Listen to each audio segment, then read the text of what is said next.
qubeellaa fi gaa'ila.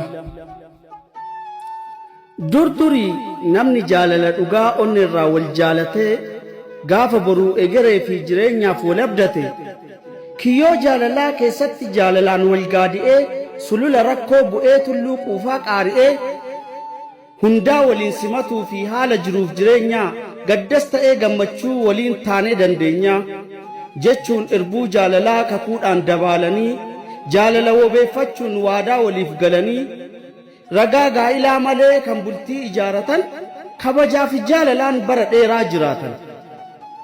Har'a hoo maaltu galee ragaan gaa'ila namaa kan qalamaan barraayu kan wal jaalachuun namaa qubeellaan mirkanaayu jaalala wobeeffachuun har'a faashiniin lufee qubeellaan bultii ijaaruun garamii nutti dhufe. Wal fuunee waliin buluu fi wal amanuu dadhabnee waliigallee jiraachuu fi waliigaltee katabne kunoo waliigaltee jaalalaa daldala fakkeessinaa qubeellaan waliigallee qubaan mallatteessina.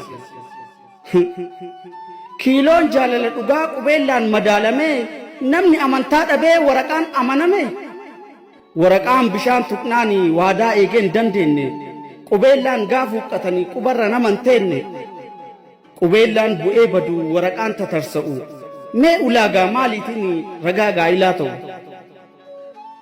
Na dhageettu yaa dhiiroo akka ameessa bonaa onneen jaalala gu'ee qalbiin jaalala deegee miirri jaalalaa du'ee waadaan jaalala dhugaa onnee keessaa gabba'ee akka haaluuf tolutti fiixee qubaan rarra'e malee silaa akka dhugaatti silaa waadaan jaalalaa fiixee qubaarran taa'u waliigalteen gaa'ilas qalamaan hin barraa'u.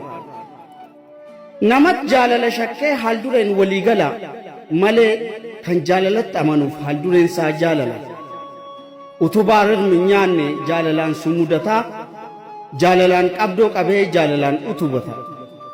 Atillee obboleessoo jaalala qubee seetee qubee qubarra taa'u gaa'ila salphaa seetee kan qalamaan barraa'u akka bittaa fi gurgurtaatti waliif mallatteessinaani qubeellaa wobeeffattee jaalala xiqqeessinaani qubeellaas qubat argaa ragaas quba kataba dubbii qubarra dhume onneen maal quba qaba.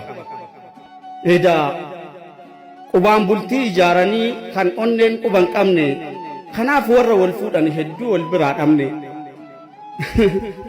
Akka cira ijoollee gaafa jabbii tiksituu sobaan soba wal fuudhaa manguddoo akkeessituu guddaan bara kanaallee kunoo guddina daaree dubbii qubarra fixee qubaan bultii ijaaree wobii jaalalaa ta'ee qubeellaan godhatamu bullaan rasaasa xiiqiif ittiin wal darbatamu ragaa wal fuudhuuf ta'ee waraqaan mallattaayu boruu ragaa walii kuufii tarsa'ee bittinnaa'u.